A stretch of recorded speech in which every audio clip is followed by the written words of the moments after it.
guys, today I want to talk about my 2019 year in reading and some of my reading and channel goals for 2020.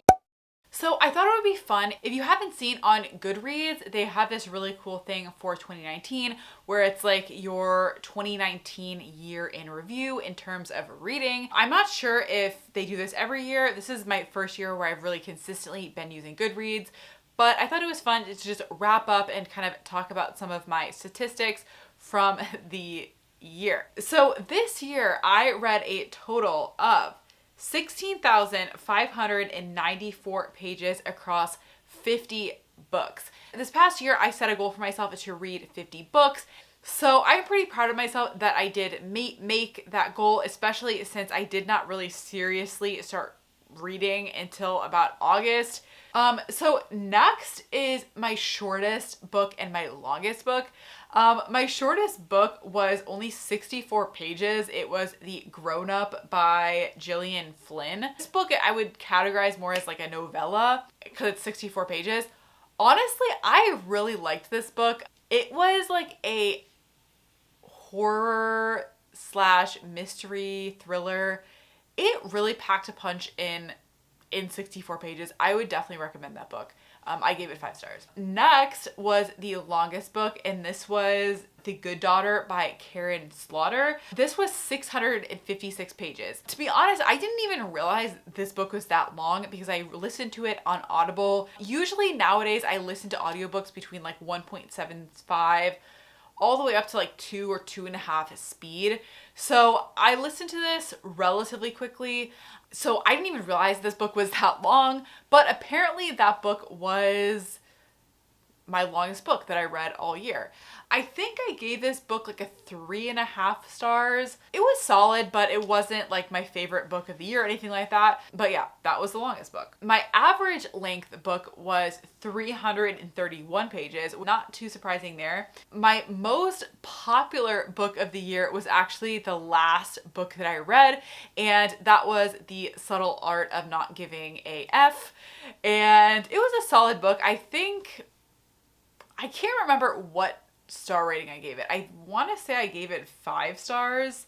No, I gave it 3 stars. I think I originally gave it 5 stars because I did really enjoy the reading experience, but then I kind of like forgot most of the main things pretty quickly. Like it was kind of generic self-help kind of rah motivation book. I think it was good. The audiobook was very short. I think it was only 6 hours of audiobook. So I listened to it on double speed. I got done with it in 3 hours. It was a solid book. I would recommend it. It's like kind of a generic self-help kind of book, but that was my most popular book in terms of my books that I read this year. And it had over 400,000 ratings on GoodReads, so very popular. My least popular book only had 52 people who read it, and that was a book called The Greatest Experiment Ever Performed on Women.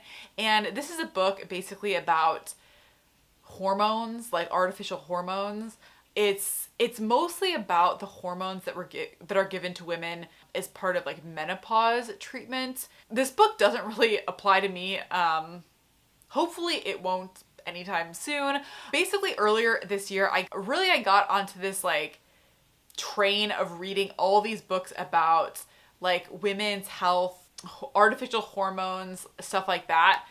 Really just because I realized how much I didn't know about that aspect of health, and I wanted to just learn as much as possible. So this was one of those books that I read as part of that. I thought the book was okay. Like it was good. I think I gave it a 3 or 4 stars. It wasn't bad, but to be honest, I probably wouldn't recommend it to most people unless they're like specifically interested in that topic. If you are, it's pretty interesting. But yeah, that was my least read book of the books that I read this year.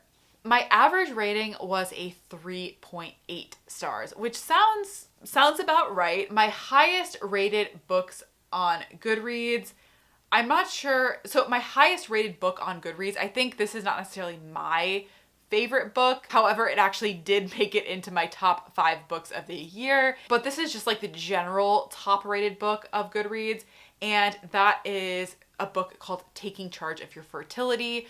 This is a nonfiction book. It's more like a textbook or a reference book, I guess you could call it. But it's definitely an easy, fun read for it being more of like an academic kind of informational book. But it just taught me so much about health and just kind of how the female reproductive system works, basically.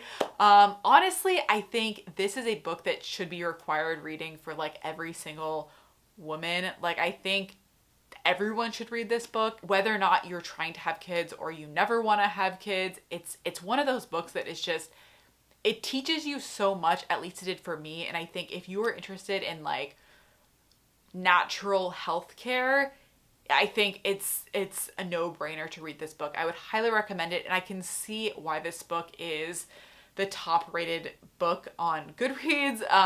Of the books that I read of the 50 of this year, it had an average of 4.61 stars, and I can definitely see why, as I mentioned. Next up on my year in review is my first ever review on Goodreads for the year.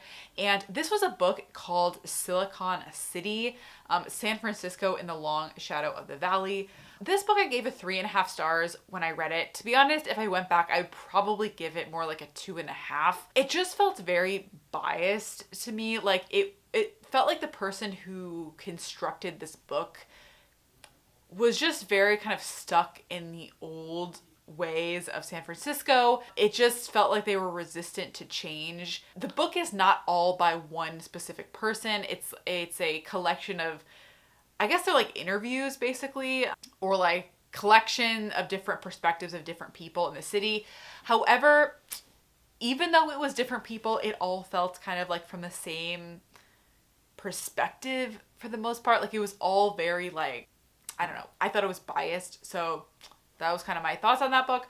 But yeah, that was my first ever rating. And yeah, over the year I read 50 books. I will, if I have not already, posted my top 5 books and my least favorite 5 books. So keep an eye out on my channel for those, especially if you're kind of interested in the kind of books that I have been reading over the year, which I kind of gave you a little bit a taste of in this video. That being said, what are my plans for 2020? Well, I have a few goals for this channel. Number 1 is more of a personal goal related to reading, and that is to read 70 books. I was really tempted to try to read 100 books this year, and maybe I will end up switching my goal to that, but I picked 70 because I thought it was a substantial step change up from 50 books that I read in 2019, but it still felt doable.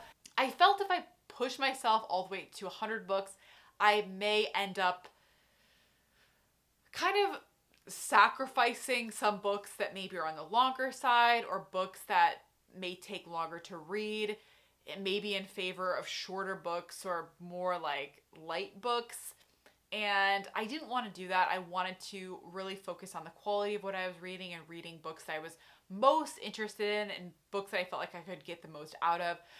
So that is why I chose the goal of 70, which is about a book and a half a week, which I think is still plenty to read over the course of the year. So yeah, that is my reading goal for 2020. My goal for this channel is to be consistent posting 2 times per week on this channel. My goal is to post every Monday and Friday. Obviously, I missed the first Friday of the year. I was on vacation. I was out of town. I was taking a break from work as well as from YouTube. So I missed the first one, but from here on out, my goal is to post twice a week on Monday and Friday.